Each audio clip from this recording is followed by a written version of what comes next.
Turning now to our final special guest from the Royal Canadian Mint. With us is the Managing Director of Bullion and Numismatics, it's Mr. Lorne Whitmore. Lorne, thank you so much for coming on our podcast. Good morning. Thanks for the opportunity.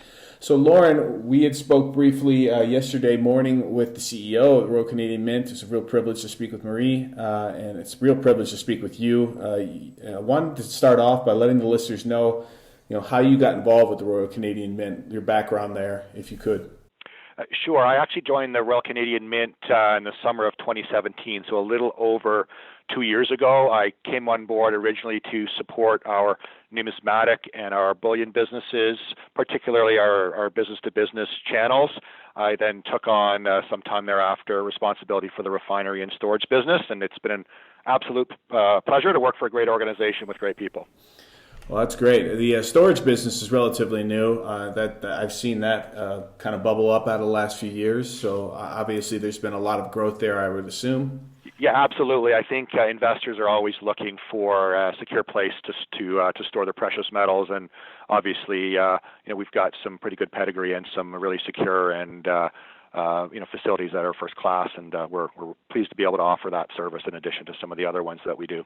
Speaking of other services that you do offer, you guys are involved with gold and silver refinery and assay services. What does that entail, if you wouldn't mind going into a little detail of what that's about? Sure. So we're an LBMA good delivery refiner, so certified by the London Bullion Market Association. So in order to make sure we retain that status, we've made sure that we're committed to ethical business practices and responsible sourcing of gold and silver. The vast majority of our gold that we refine is actually sourced from Canadian mines, but we also do have some material that we get on a limited basis from other countries, as well as refining some scrap material to be recycled. One of the things that sort of highlights how the refining business kind of fits into the overall business at the Mint is kind of an interesting example. Is some time ago we did a coin celebrating the 20th anniversary of Nunavut. So it was a small gold collector coin, and in order to produce that coin, we actually took all of the material and we segregated it from our Nunavut-based mines, and then we took that and produced the actual coin that celebrated the land and the people and the history of Nunavut, using the gold of that region. So it's a really nice story in terms of how it fits into our integrated business, and I think increasingly the marketplace is interested in understanding more about the provenance of the metal. Yeah, certainly. There have been some scandals in the last few years, and it's really good to know when you're buying gold and silver that the people involved with refining it are taking care with where they're sourcing the metals from, and it sounds like you guys are doing a really good job in terms of making sure that it's coming from reliable sources that are doing it responsibly. Absolutely.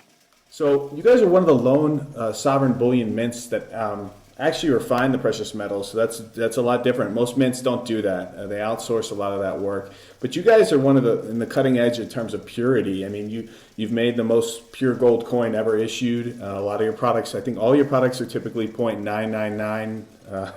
It's 4 nines, fine. Correct. So could you speak a little bit to that? When did that start, maybe, and kind of what's the difficulty in doing that? Why is that so hard to do?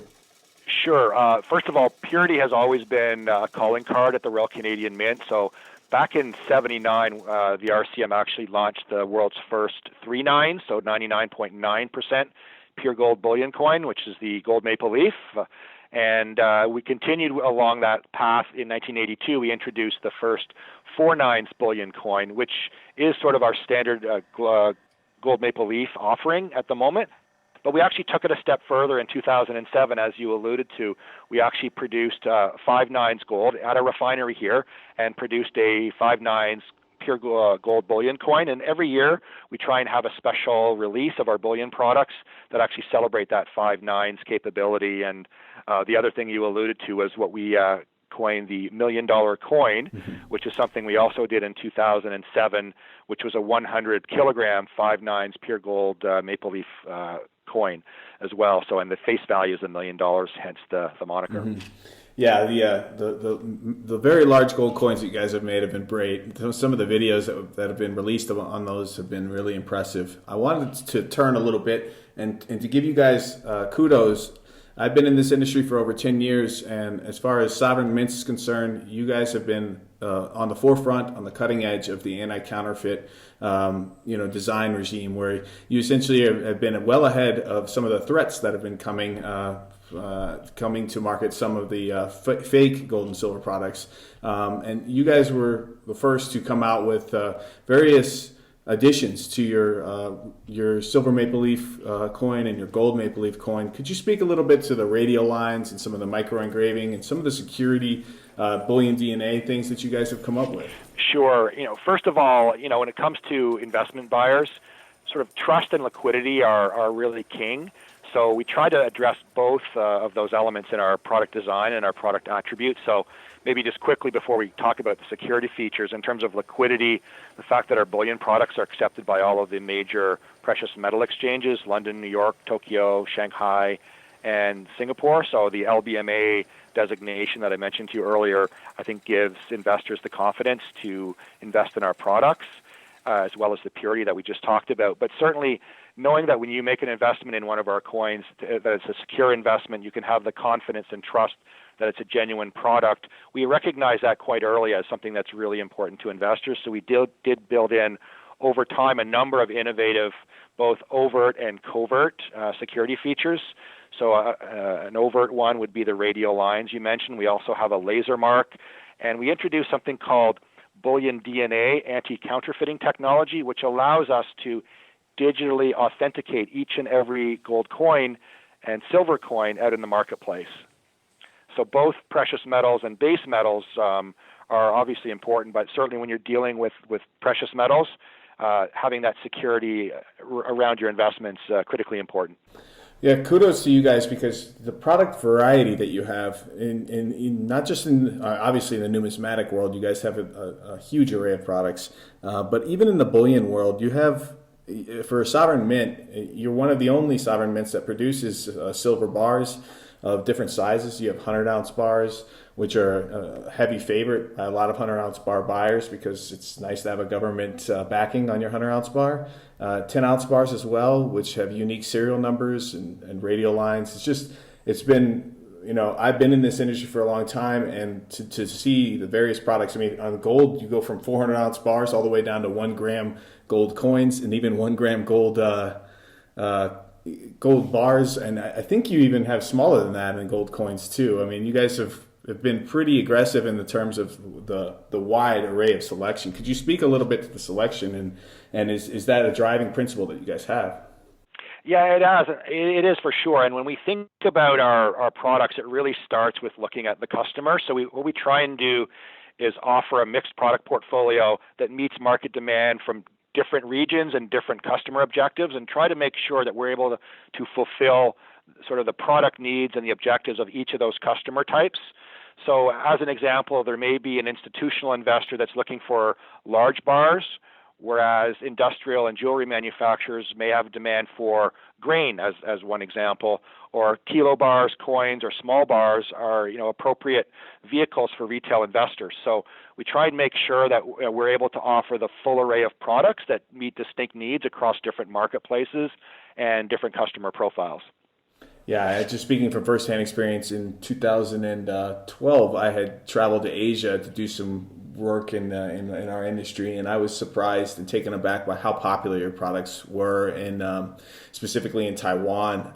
It was amazing. I mean, you guys were leading, it seemed, in that area of the world, and the people there had a lot of respect for your products, and for very good reason. And that was before the anti-counterfeiting additions that you've made. So I'm sure they've only gotten more popular since. I wanted to ask you, in your opinion, what are the major differentiators, do you think, between the Royal Canadian Mint and other government bullion mints?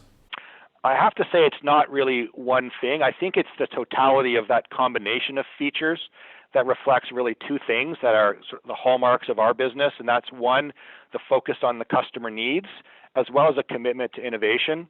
So I think it's the accumulation of all of those innovations that meet real customer needs that have differentiated us in the marketplace. So as an example, the security features you mentioned, the radial lines, the laser mark, and the Bullion DNA anti-counterfeiting. It's that combination of features and that dedication to continually innovate that I think is really important to our success. And something else I'll allude to in terms of innovation is the Mint Shield surface protection that we introduced about a year and a half ago, where we're actually able to protect against white spots. They do afflict silver coins kind of across the spectrum. So we thought we would take some leadership in addressing that problem, and we're able to introduce that to great effect. And it sort of followed a lot of R&D that we did in conjunction with both the industrial, scientific, and academic communities. It's combining that with the level of purity, the trust you can place in the Canadian brand, and then sort of that combination of features that allows it to be a confident choice among investors. Yeah, the getting ahead of it is really important. I know for a little while there, if you have a silver coin exposed to the air, just physics-wise, or just by the element itself, it will. It will oxidize. That's typical. So a lot of people will put them in air tubes or different types of protection. And the Mint Shield surface protection looks like it's going to be helping a lot in that regard. And so kudos to you guys for doing the research and development that's required to build in that additional value add to the coins. Yeah, and while it doesn't affect the purity or anything like that, we just think addressing every element of the product, including the aesthetics, is important to make sure that we stay ahead of the marketplace. Certainly. If the Royal Canadian Mint, this is an interesting question we wanted to ask. In the last decade or so, if there was one product decision in hindsight that you guys might change looking back, what might that be? To be honest, and with great humility, I'm not sure I'd change a lot, other than I suppose being able to introduce innovation faster and earlier certainly would have enhanced the situation. But I think the reason we've been able to be successful, as I've alluded to, is really listening to the marketplace and the customers, and making sure that when we build features and think about products, we don't build things simply to build them or because we can, but we try and address a real customer need. So I think with that as our guiding light, it's put us on a pretty good course to make sure that we don't introduce products with a lot of regret. We were wondering, what's the story behind the Pride of Two Nations program, the partnership with the U.S. Mint that you guys just recently released? I believe it was a coin that you guys did together. Is that correct? Yeah, it is. It's a two-coin set that we did celebrating two iconic coin images from the U.S. Mint and the Royal Canadian Mint. So it was a special release of a U.S. eagle and a Canadian maple leaf. I will edit that down. 1 ounce silver with a special and unique finish, especially for this set. And it was a great example of a collaboration between two mints to make sure that the customers of both mints have something really unique and interesting. And we couldn't be more thrilled with how that was met by the marketplace and the success that product enjoyed. And it was a great way for the two mints to celebrate, the joint history and pride in the close relationship of our two countries. That's great. I'm going to have to go out and search out those coins, because those two coins, they sound very interesting, and it's probably something worth having in the collection. I wanted to finish up the interview with you, Lorne, and ask you, what do you think is the perception of U.S. Bullion customers of the Royal Canadian Mint? Most of our customers here at SD Bullion, the ones who are going to be involved with trying to win this VIP tour of the Royal Canadian Mint, what do you think they think of the Royal Canadian Mint products? Well, first of all, good luck to those contestants. But in terms of the U.S. market, it's obviously an extremely important market for us, and one that we've spent a lot of time focusing on. And I guess our research has told us that U.S. bullion customers trust the Canadian Maple Leaf Bullion brand because it's widely accepted in the marketplace and provides liquidity.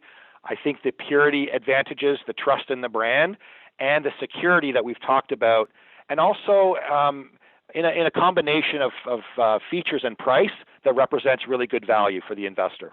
Yeah, I agree on all those factors. You guys have been hitting on all of them ever since I've been in this industry over 10 years. Lorne, I really want to thank you for coming on and speaking to us about this contest and about the product specifically at the Royal Canadian Mint. Hat tip to you guys and all the great work you've been doing.